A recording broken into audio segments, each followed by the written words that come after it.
Number 3, kinds of verbs on the basis of forms. अभी तक हमने नंबर 1, अर्थ के आधार पर क्रियाभेद, नंबर 2, प्रयोग के आधार पर क्रियाभेद का अध्ययन किया। अब हम नंबर 3, रूप के आधार पर क्रियाभेद का अध्ययन करेंगे।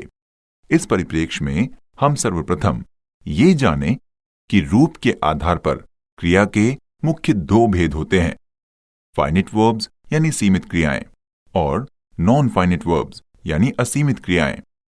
अब हम इनका क्रमशः अध्ययन करें। नंबर 1, फाइनिट वर्ब, इसे हिंदी में सीमित क्रिया कहते हैं।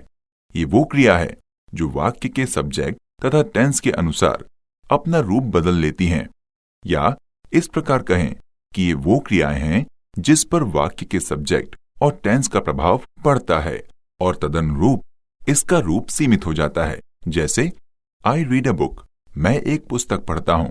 शी राइट्स अ लेटर, वो एक पत्र लिखती है। दे ऑल आर स्टूडेंट्स, वे सभी छात्र हैं। ही इज एन एडवोकेट, वो एक वकील है। They wanted to win the match, वो मैच जीतना चाहते थे। इन वाक्यों में read, writes, are, is, wanted finite verbs हैं और इनका प्रयोग कर्ता और काल के अनुसार हुआ है। एक दूसरे वाक्य के माध्यम से इसे समझें। जैसे आई प्ले, मैं खेलता हूं। ही प्लेज, वो खेलता है। आई प्लेड, मैंने खेला। ही प्लेड, वो खेला। इन चारों वाक्यों में एक ही क्रिया प्ले का प्रयोग हुआ है, किंतु सब्जेक्ट और टेंस के अनुसार इसका रूप बदलता गया है और उन्हीं संदर्भों में इसका रूप सीमित हो गया है। अब यहां ध्यान दें कि फाइनिट वर्ब्स का ये परिवर्तन 3 रूपों में मिलता है। Number 1, first form, number 2, second form और number 3, third form. Number 1, first form of the verbs. इसका हिंदी अर्थ है क्रिया का पहला रूप। क्रिया का ये रूप हमेशा बहुवचन अर्थात प्लूरल नंबर में होता है। जैसे प्ले, वॉन्ट, गो, सी, रन आदि। क्रिया के इस फॉर्म का प्रयोग प्रेजेंट और फ्यूचर टेंस में होता है। वर्ब के इस रूप में एस या ईएस जोड़कर इसे सिंगुलर नंबर में आवश्यकता अनुसार बदला जाता है।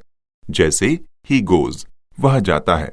यहां वह सर्वनाम शब्द सिंगुलर नंबर है, अतः इसके साथ प्रयुक्त क्रिया गो को ईएस जोड़कर सिंगुलर नंबर बनाया गया है, अन्यथा प्रयोग गलत होगा। प्रश्न ये है कि किस क्रिया के साथ एस जोड़ा जाएगा और किस क्रिया के साथ ईएस। इस प्रश्न का संक्षिप्त उत्तर ये है कि जब वर्ब्स के फर्स्ट फॉर्म के अंत में S, SS, CH, SH, X, O अथवा जेड हो तो उन्हें सिंगुलर नंबर बनाने के लिए उनके अंत में ईएस जोड़ा जाता है। शेष के साथ एस जोड़कर उन्हें सिंगुलर नंबर बनाया जाता है। जैसे play plus S, plays, write plus S, writes, sing plus S, sings, sleep plus s, sleeps, go plus es, goes, watch plus es, watches, wash plus es, washes, etc. Note, first form verb को singular number में बदलने के लिए ऊपर बताए गए नियम के कुछ अपवाद भी हैं, जिनके विषय में विस्तृत जानकारी प्राप्त करने के लिए नाउन से संबद्ध फाइल में जाकर अध्ययन करना होगा। Number 2, second form of the verbs. Verb के इस द्वितीय रूप को पास्ट फॉर्म के नाम से भी जाना जाता है। इनका प्रयोग केवल पास्ट टेंस में किया जाता है। वर्ब के इस फॉर्म का प्रयोग सब्जेक्ट के प्रत्येक लिंग और वचन के साथ एक समान किया जाता है। जैसे he played football, she played football, they played football. यहां ही, शी और दे भिन्न भिन्न लिंग और वचन के कर्ता हैं, किंतु क्रिया का रूप तीनों के साथ एक ही है, अर्थात played. Number 3, third form of the verbs. इसे परफेक्ट फॉर्म भी कहते हैं क्योंकि ये पूर्ण कार्य की सूचना देता है।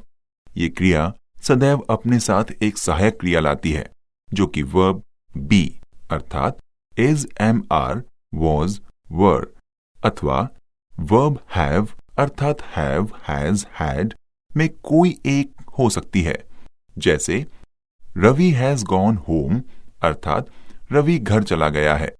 ध्यान रखना है कि जब किसी वर्ब की थर्ड फॉर्म वर्ब बी अर्थात is, am, are, was, were के साथ यूज की जाती है तो वाक्य पैसिव वॉइस बन जाता है और तब वर्ब बी की उपर्युक्त सहायक क्रियाएं मुख्य क्रिया यानी मेन वर्ब बन जाती है।